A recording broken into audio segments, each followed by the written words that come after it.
வாழ்க்கையாவே மாறும்.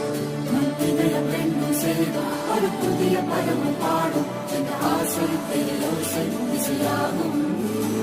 இந்த திருமண கொண்டாட்டம் நம் குடும்ப ஆர்ப்பாட்டம்.